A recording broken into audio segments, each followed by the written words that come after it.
ನಮಸ್ಕಾರ ಸ್ನೇಹಿತರೆ, ಪರ್ವ ಟಿವಿಗೆ ಸ್ವಾಗತ. ನಾನು ಮಾಧುರಿ ರಾಜು. ಸ್ನೇಹಿತರೆ, ಹಲಗೂರಿನ ಪತ್ರಕರ್ತ ಉಮೇಶ್ ಅಲಿಯಾಸ್ ಉಮಾಶಂಕರ್ ಬಾಣಸಮುದ್ರದ ಬಸವರಾಜ್ ಅನ್ನೋರಿಗೆ ತಮ್ಮ ಜಮೀನನ್ನು ಅವರ ಹೆಸರಿಗೆ ಮಾಡಿಸ್ಕೊಡ್ತೀವಿ ಅಂತೇಳಿ 1,00,000 ರೂಪಾಯಿ ಕಿತ್ಕೊಂಡು ವಂಚನೆ ಮಾಡಿ ನಗರ ಆಡ್ತಿರೋ ಪ್ರಕರಣಕ್ಕೆ ಸಂಬಂಧಪಟ್ಟಂತೆ ನಾವೊಂದು ವಿಡಿಯೋವನ್ನು ಮಾಡಿದ್ವಿ. ಇದು ಸಂಬಂಧಪಟ್ಟಂತೆ RTI ಕಾರ್ಯಕರ್ತರಾದಂತಹ ರವಿಕುಮಾರ್ ಅವರು ಕೂಡ ಬಸವರಾಜನ್ನು ಕರ್ಕೊಂಡೋಗಿ ಒಂದು SP ಆಫೀಸರ್ ಕಂಪ್ಲೇಂಟ್ನು ಕೂಡ ಕೊಡಿಸಿದ್ರು. ಕಂಪ್ಲೇಂಟ್ ಇನ್ನೂ ಏನಾಗಿಲ್ಲ, ಅಲ್ಲೇ ಇದೆ. ಆದರೆ ಇದ್ರ ನಡುವೆ ಹಲಗೂರಿನ ಪೊಲೀಸ್ ಇನ್ಸ್ಪೆಕ್ಟರ್ ಅವ್ರನ್ನ ಕರೆದು ಏನು ಬಸವರಾಜ್ ಅವರಿಗೆ ಆಗಿರುವಂಥ ಅನ್ಯಾಯದ ಬಗ್ಗೆ ನಮ್ಮ ಪರ್ವ ಟಿವಿನಲ್ಲಿ ವರದಿ ಪ್ರಸಾರ ಆದ ಹಿನ್ನೆಲೆಯಲ್ಲಿ ಉಮೇಶನ್ನು ಕರೆದು ಆತನಿಗೆ ವಾರ್ನಿಂಗ್ ಕೊಟ್ಟು 1,00,000 ರೂಪಾಯಿ ದುಡ್ಡನ್ನು ವಾಪಸ್ ಕೊಡಿಸಿದ್ದಾರೆ. ಬಸವರಾಜ್ ಅವರೀಗ ಒಂದು ಸ್ವಲ್ಪ ನಿಟ್ಟುಸುತ್ತಿದ್ದಾರೆ. ಜೊತೆಗೆ ಆ ಹಣವನ್ನು ಆನ್ಲೈನಲ್ಲಿ ಫೋನ್ಪೇ ಮೂಲಕ 50,000 ರೂಪಾಯಿ ಜೊತೆಗೆ ಇನ್ನು 50,000 ರೂಪಾಯಿನ ಕ್ಯಾಶ್ನ ಕೊಟ್ಟಿದ್ದಾರೆ. ಈ ಸಂಬಂಧಪಟ್ಟಂತೆ ಬಸವರಾಜ್ ಅವರು ನಮಗೆ ಧನ್ಯವಾದಗಳನ್ನ ಅರ್ಪಿಸಿದ್ದಾರೆ. ಇನ್ನು ಜೊತೆಗೆ ರವಿಕುಮಾರ್ ಅವರು ಕೂಡ ಅವರು ಧನ್ಯವಾದಗಳನ್ನ ಅರ್ಪಿಸಿದ್ದಾರೆ. ಸರ್ ಹೇಳಿ ಸರ್, ನಾವು ಬನ್ಸಮುದ್ರದಿಂದ ಬಸವರಾಜ್ ಅಂದ್ಬಿಟ್ಟು ಹೇಳಿ ಸರ್, ನ್ಯೂಸ್ ಆಗಿದ್ದಲ್ಲ, ಅದು ನಿನ್ನೆ ತೀರ್ಮಾನ ಆಗ್ತು. ಹೌದಾ? ತುಂಬಾ ತುಂಬಾ ಧನ್ಯವಾದಗಳು ಸರ್. ಅಲ್ಲೇ ಅಮೌಂಟ್ ಕೊಟ್ಬಿಟ್ರು. ಹೌದಾ? ಎಲ್ಲಿ ತೀರ್ಮಾನ ಆಯ್ತು? ಅಲ್ಗೂ ಟೆನ್ಷನ್ ಅಲ್ಲಿ ಸರ್. ಓಕೆ. ಅದಕ್ಕೆ ಫೋನ್ ಮಾಡಿದೆ ಸರ್. ತುಂಬಾ ಹೆಲ್ಪ್ ಆಯ್ತು ಸರ್. ಪೂರ್ತಿ ಅಮೌಂಟ್ ಕೊಟ್ರಾ? ಪೂರ್ತಿ ಅಮೌಂಟ್ ಕೊಟ್ರು ಸರ್. ಯಾರೋ ಸುನಿಲ ಕೊಟ್ಟಿದ್ದ? ಸುನಿಲ್ ಅಲ್ಲ ಸರ್, ಇವನು ಉಮೇಶ್. ಸಾರಿ, ಉಮೇಶ್. ಹೌದು ಸರ್. ಇನ್ನು ಏನಾರ ಮಾತುಕತೆ ನಡೀತಾ? ಮಾತುಕತೆ ಅದೇ, ನಾನೆಲ್ಲ ಕ್ಲೋಸ್ ಏನೇನೋ ಡಾಕ್ಯುಮೆಂಟ್ಸ್ ಎಲ್ಲ ತೋರಿಸ್ತಾ, ಇವೆಲ್ಲ ಏನ್ ಬೇಕಾಗಿಲ್ಲ, ಈ ತರ ಎಲ್ಲ ಮಾಡಿಸೋದು ಜಮೀನುಗಳನ್ನ ಕೋರ್ಟ್ಗೆ ಹೋಗಿ ಮಾಡಿಸ್ಬೇಕು, ಲಾಯರ್ ಕಟ್ಕೊಂಡು ಲಾಯರ್ ಹಿಡಿದು ಮಾಡಿಸ್ಬೇಕು. ನೀವೇನು ಇವ್ರಿಗೆ ಅರ್ಜಿ ಹಾಕ್ಬಿಟ್ರೆ ಅವ್ರು ಬಂದ್ ಮಾಡ್ಕೊಟ್ಟಾರೆ ಅಂತಂದ್ರು ಸಾಹೇಬ್ರು. ಆಮೇಲೆ ಇಲ್ಲ ಸರ್, ನನ್ ಖರ್ಚಾಗದೆ, ನಾನು 1,00,000 ಖರ್ಚಾಗೋದೆ ಅಂದ. ನೋಡಪ್ಪ, ಮಾತಾಡೋಕ್ ತಯಾರಿಲ್ಲ ನಾವು. ನೀನ್ ದುಡ್ಡು ಕೊಡಕ್ ಒಪ್ಕೋತೀಯ, ಜೈಲ್ಗೆ ಹೋಯ್ತೀವಿ ಅಂತಂದ್ರು ಇನ್ಸ್ಪೆಕ್ಟ್ರು. ಕ್ಲಿಯರ್ ಮಾಡ್ಕೊತೀನಿ ಸರ್ ಅಂತಂದ. ಆಚೆ ಹೋಗಿ ಮಾತಾಡ್ಕೊಳ್ಳಿ ಅಂತಂದ. ಬಂದು ಹೊಸಿ ಕೊಡ್ತೀನಿ, ಹೊಸಿ ಹಂಗೆ ಅಂದ. ಇಲ್ಲಪ್ಪ, ನಮ್ಗೆ ಆಗೋದಿಲ್ಲ ಅಂತಂದ್ಬಿಟ್ಟು ನಾನು ಗಾಡಿ ಸ್ಟಾರ್ಟ್ ಮಾಡಿದೆ. ಆಮೇಲೆ ಇಲ್ಲ ಆಯ್ತು ಕೊಡ್ತೀವಿ ಅಂತಂದು ಅಲ್ಲೇ ಕ್ಲಿಯರ್ ಮಾಡ್ಕೊಂಡ್ರು. ಹಣ ಕೊಟ್ಟಾದ ನಂತರದಲ್ಲಿ ಹೊರಗಡೆ ಸ್ಟೇಷನಿಂದ ಹೊರಗಡೆ ಬಂದ ನಂತರ ಈ ಉಮೇಶ್ ಅಲಿಯಾಸ್ ಉಮಾಶಂಕರ್ ಅವ್ರಿಗೊಂದು ಧಮಕಿಯನ್ನು ಹಾಕ್ತಾರೆ. ಏನಪ್ಪ ಅಂತ ಅಂದರೆ, ನೀನು ಏನು ಈಗ ನಾನು ನಿನಗೆ ಹಣನ ವಾಪಸ್ ಕೊಟ್ಟಿದ್ದೀನಿ, ಈ ಸಂಬಂಧಪಟ್ಟಂತೆ ನೀನು ಪರ್ವ ಟಿವಿಯಲ್ಲಿ ಕುಳಿತು ನನ್ನನ್ನು ಕ್ಷಮೆ ಕೇಳಬೇಕು, ನನಗೆ ತಪ್ಪಾಗಿದೆ ಅಂತ ಕ್ಷಮೆ ಕೇಳಬೇಕು, ಆ ವರದಿ ಪ್ರಸಾರ ಆಗಬೇಕು ಅಂತ ಒಂದು ಧಮಕಿಯನ್ನು ಹಾಕ್ತಾರೆ. ಮಾತ್ರವಲ್ಲ, ಈ ಹಿಂದೆ ಅಪ್ಲೋಡ್ ಆಗಿರುವಂಥ ವಿಡಿಯೋ ಏನಿದೆ, ಆತನ ದೊಡ್ಡ ಮಹಾನ್ ಸಾಧನೆ ಮಾಡಿದ್ನಲ್ಲ, 1,00,000 ರೂಪಾಯಿನ ವಂಚನೆ ಮಾಡಿರೋ ಬಗ್ಗೆ ನಾವು ಇನ್ನು ಪ್ರಸಾರ ಮಾಡಿದ್ವಿ, ಆ ವಿಡಿಯೋನ ಡಿಲೀಟ್ ಮಾಡಿಸ್ಬೇಕು ಅಂತೇಳಿ ತಾಕೀತನ್ನು ಮಾಡ್ತಾನಂತೆ. ಅದು ಅಲ್ಲಿಂದ ಡಿಲೀಟ್ ಮಾಡಿಸ್ತಾನೆ, ಅದು ಇಲ್ಲಿಂದ ಕ್ಷಮೆ ಹಾಕಿಸ್ತಾನೆ ಅಂತ ನೋಡೋಣ. ಓಕೆ. ಅಷ್ಟೇ ಕ್ಲೋಸ್ ಮತ್ತೆ ಏನಾರ ಹೇಳಿದ್ನ ವಿಡಿಯೋ ಅದು ಇದ್ರ ಬಗ್ಗೆ? ಅದೇ ವಿಡಿಯೋ ಒಂದ್ ಸ್ವಲ್ಪ ಅದು ಡಿಲೀಟ್ ಮಾಡಿಸಿ, ನಮ್ದು ಇದಾಗುತ್ತೆ ಅಂತಂದ. ಆಮೇಲೆ ಆಯ್ತು ಹೇಳ್ತೀನಿ ಒಂದ್ ಮಾತಂದೆ. ಆಮೇಲೆ ನೀನು ತಪ್ಪಾಯ್ತು ಅಂತ ಕೇಳ್ಕೋಬೇಕು, ವಿಡಿಯೋದಲ್ಲಿ ಮಾತಾಡಿರೋದೆಲ್ಲ ತಪ್ಪಾಯ್ತು ಅಂತ ಕೇಳ್ಕೋಬೇಕು ಅಂದ್ರು. ಆ ತರ ಎಲ್ಲ ಆಗೋಲ್ತಪ್ಪ, ನಾನ್ ಯಾಕಾಯ್ತು ತಪ್ಪಾಯ್ತು ಅಂತ ಕೇಳಕ್ಕೆ, ನೀವ್ ಮಾಡಿರೋದಕ್ಕೆ ನಾ ಹೇಳಿರೋದು, ಓಲಿ ವಿಡಿಯೋ ಡಿಲೀಟ್ ಮಾಡಿಸು ಅಂತಂದ. ನಾನು ಆಯ್ತು ಹೇಳ್ತೀನಿ, ಒಂದ್ ಮಾತು ಹೇಳ್ತೀನಿ ಅಂತ ಹೇಳ್ದೆ. ಸರಿ, ಓಕೆ ಬಿಡಿ. ಹೆಂಗೋ ನಿಮ್ದು ಇವ್ ಕೇಸ್ ಏನ್ ತಗೊಳಿಲ್ಲ ಅವರು ಪೊಲೀಸ್ನವರು? ನೀವು SP ಕಂಪ್ಲೇಂಟ್ ಕೊಡಿಲ್ಲ, ಅದ್ರದ್ದು ಏನಾರ ಪ್ರೋಸೆಸ್ ಆಯ್ತಾ? ಇಲ್ಲ ಸರ್, ಅದವ್ರದ್ದು ಏನು ಆಗಿಲ್ಲ ಅನ್ಸುತ್ತೆ ಮೋಸ್ಟ್ಲಿ. ಇಲ್ಲಿ SI PSI ಕೊಟ್ಟಿದ್ವಲ್ಲ, ಅದು ಒಂದ್ ಸ್ವಲ್ಪ ಕರೆಸಿ ಮಾತಾಡ್ಸಿದ್ರು. ಸರಿ, ಓಕೆ, ಒಳ್ಳೇದಾಗ್ಲಿ. Okay sir, thank you. Okay. ಅಂದರೆ ಇಲ್ಲಿ ಒಂದು ಪ್ರಶ್ನೆ ಮಾಡ್ತೀವಿ. ಈಗ ಸದ್ಯಕ್ಕೆ ಒಂದು ಅರ್ಧದಷ್ಟೇ ಅಂದರೆ ಏನೋ ಹಣ ಕಳ್ಕೊಂಡಿರೋ ಆ ಹಣ ವಾಪಸ್ ಸಿಕ್ಕಿದೆ. ಆದರೆ ಇನ್ನೂ ಆತನ ಜಮೀನಿನ ವಿವಾದ ಇತ್ಯರ್ಥ ಆಗಿಲ್ಲ. ಆತನಿಗೆ ಕಾನೂನು ಹೋರಾಟ ಈಗ ಅನಿವಾರ್ಯ ಆಗಿದೆ. ಅದಕ್ಕೋಸ್ಕರ ನಾವು ಜೊತೆ ಕೈ ಜೋಡಿಸ್ತೀವಿ ಖಂಡಿತವಾಗಿಯೂ. ಜೊತೆಗೆ RTI ಕಾರ್ಯಕರ್ತರಾದಂತಹ ರವಿಕುಮಾರ್ ಕೂಡ ಅವರಿಗೆ ಸಾಥ್ ನೀಡ್ತಾರೆ.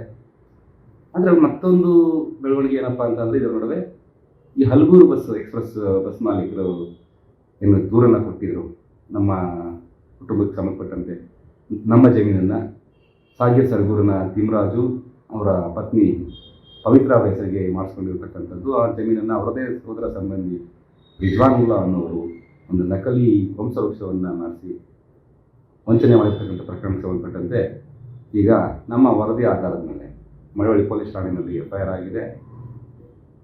A1 ತಿಮ್ಮರಾಜು, A2 ರಿಜ್ವಾನುಲ್ಲಾ ಮತ್ತು A15 ತನಕ ಅವರ ಕುಟುಂಬ ಸದಸ್ಯರು, A16 ತಿಮ್ಮರಾಜು ಅವರ ಪತ್ನಿ ಪವಿತ್ರ, ಇವರು ಅಷ್ಟು ಜನದ ಮೇಲೆ FIR ದಾಖಲಾಗಿದೆ.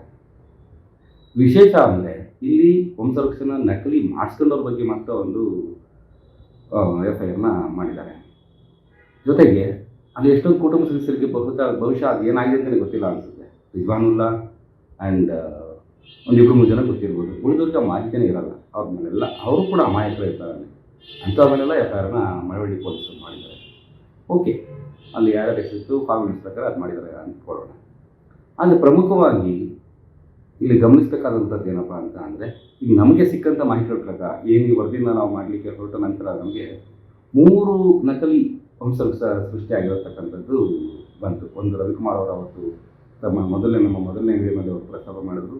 ಆ ನಂತರದಲ್ಲಿ ಏನು ರಿಜ್ವಾನುಲ್ಲಾ ಮಾಡಿಸಿರ್ತಕ್ಕಂಥ ಒಂದು ನಕಲಿ ವಂಶವೃಕ್ಷ, ನೆಕ್ಸ್ಟು ಈ ಬಸವರಾಜ್ ಅವರ ಕುಟುಂಬಕ್ಕೆ ಸಂಬಂಧಪಟ್ಟಂತೆ ಮಾಡ್ತಕ್ಕಂಥ ವಂಶವೃಕ್ಷ.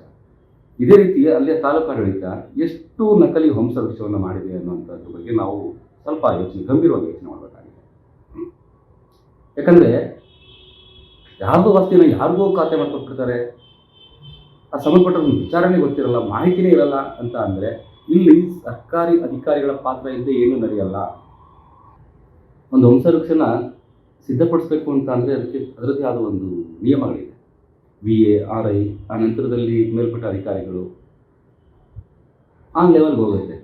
ಅಂಥದ್ದನ್ನು ನಕಲಿ ಮಾಡ್ತಾರೆ ಅಂತ ಅಂದರೆ ಇನ್ನು ಏನೇ ಮಾಡಿದ್ದಾರೆ, ಯಾವ್ಯಾವ ರೀತಿ ಮಾಡಿದ್ದಾರೆ, ಎಷ್ಟೆಷ್ಟು ಜನರ ಆಸ್ತಿನ ಯಾರು ಮಾಡಿಕೊಟ್ಟಿದ್ದಾರೆ, ಈ ಬಗ್ಗೆ ನಾವು ಸ್ವಲ್ಪ ಯೋಚನೆ ಮಾಡಬೇಕಾಗತ್ತೆ. ಈ ಸಂಬಂಧಪಟ್ಟಂತೆ ಅತ್ಯಂತ ಪ್ರಮುಖವಾಗಿ ಏನು 1-2 ಪ್ರಕರಣಗಳು ಬೆಳಕಿಗೆ ಬಂತು. ಆ ತಕ್ಷಣ ಅಲ್ಲಿನ ಶಾಸಕರು, ಪರಿಸರ ಮಾಲಿನ್ಯ ನಿಯಂತ್ರಣ ಮಂಡಳಿಯ ಅಧ್ಯಕ್ಷರಾಗಿರ್ತಕ್ಕಂಥ M. ನರೇಂದ್ರ ಸ್ವಾಮಿಯವರು ಗಮನ ಹರಿಸಬೇಕಿತ್ತು. ಆದರೆ ಈ ಸಂಬಂಧಪಟ್ಟಂತೆ ಅವ್ರು ಕ್ಯಾರೆ ಅಂತೆಲ್ಲ ಇತ್ತು, ನನಗೆ ಸಂಬಂಧನೇ ಇಲ್ಲ ಅಂತ ಇದ್ದಾರೆ. ಯಾಕೆಂದರೆ ಅಲ್ಲಿ ನಡೆದಿರ್ತಕ್ಕಂಥ ಬಹುತೇಕ ಫ್ರಾಡ್ಗಳಲ್ಲಿ ಯಾವುದು 2023 ನಂತರ ನಡೆದಿರ್ತಕ್ಕಂಥದ್ದು ಈ ನಕಲಿ ವಂಶವೃಕ್ಷ ಅಂದರೆ ಅವರ ಅಧಿಕಾರಕ್ಕೆ ಬಂದ ನಂತರದಲ್ಲಿ ನಡೆದಿರ್ತಕ್ಕಂಥವು. ಸೊ ಅವ್ರು ಅದನ್ನು ಸದ್ಬಳಕೆ ಮಾಡ್ಕೊಂಡಿರೋರು, ಅಂದರೆ ನಕಲಿ ವಂಶವೃಕ್ಷ ಸೃಷ್ಟಿ ಮಾಡಿ ಆಸ್ತಿಯನ್ನು ಕಬಳಿಕೆ ಮಾಡ್ತಕ್ಕಂಥವರು ಬಹುತೇಕ ಶಾಸಕರ ಬೆಂಬಲಿಗರು ಅನ್ನೋದು ಇಲ್ಲಿ ಗಮನಾರ್ಹ. ಆ ಕಾರಣದಿಂದ ಅವ್ರಿಗೆ ಏನು ದೊಡ್ಡ ಸಮಸ್ಯೆ ಅನ್ನಿಸ್ತಿಲ್ಲ ಅನಿಸುತ್ತೆ.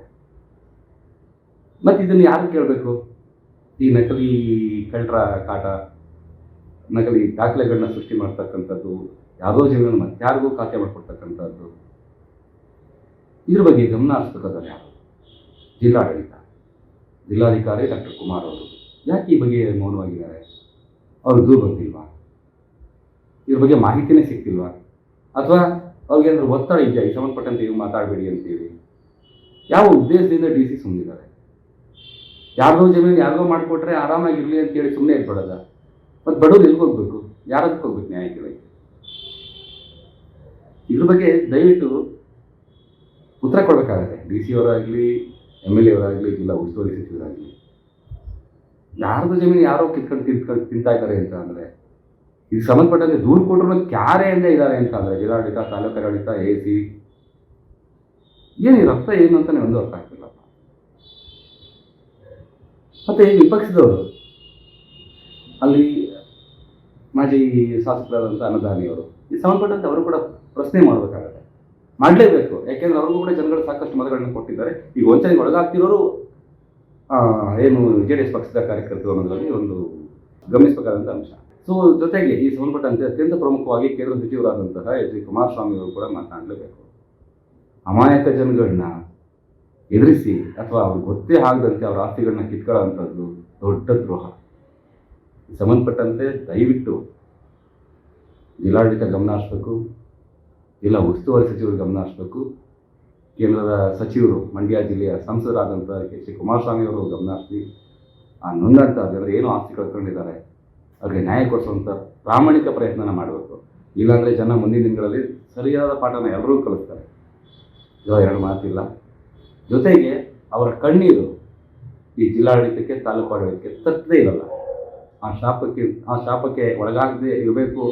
ನ್ಯಾಯವಾಗಿ ಇದ್ದಷ್ಟು ಜನ ಒಳ್ಳೆ ರೀತಿಯಲ್ಲಿ ಜನರ ಕೆಲಸವನ್ನು ಮಾಡಬೇಕು ಅನ್ನೋ ಮನಸ್ಥಿತಿ ನಿಮ್ಗೆ ಏನಾದ್ರು ಇದ್ದರೆ ಏನಾಗಿದೆ ಲೋಪಗಳು ಅನ್ಯಾಯಗಳು ಅದನ್ನು ಸರಿಪಡಿಸಿ ಯಾರು ಜಮೀನು ಕಟ್ಕೊಂಡಿದ್ದಾರೆ ಅವ್ರಿಗೆ ವಾಪಸ್ ಕೊಡಿಸುವಂಥ ಕೆಲಸವನ್ನು ಪ್ರಾಮಾಣಿಕವಾಗಿ ಶೀಘ್ರವಾಗಿ ಮಾಡಿ. ಇಲ್ಲಾಂದರೆ ಮಧ್ಯದಲ್ಲಿ ಇಂತಿಂಥ ಲೋಫರ್ಗಳು ಯಾರು ಉಮಾಶಂಕರ್ ಮತ್ತು ಇನ್ನೊಂದಷ್ಟು ಪತ್ರಿಕರ್ತರಿಗೆಲ್ಲ ಒಂದಷ್ಟು ವೇದಿಕೆಯನ್ನು, ಸುಭಾಷ್ ಚಂದ್ರ ಅಂತವ್ರಿಗೆಲ್ಲ ಒಂದು ವೇದಿಕೆಯನ್ನು ಸೃಷ್ಟಿ ಮಾಡಿಕೊಟ್ಟರಿಗೆ ಕೊಟ್ಟಂತಾಗುತ್ತೆ.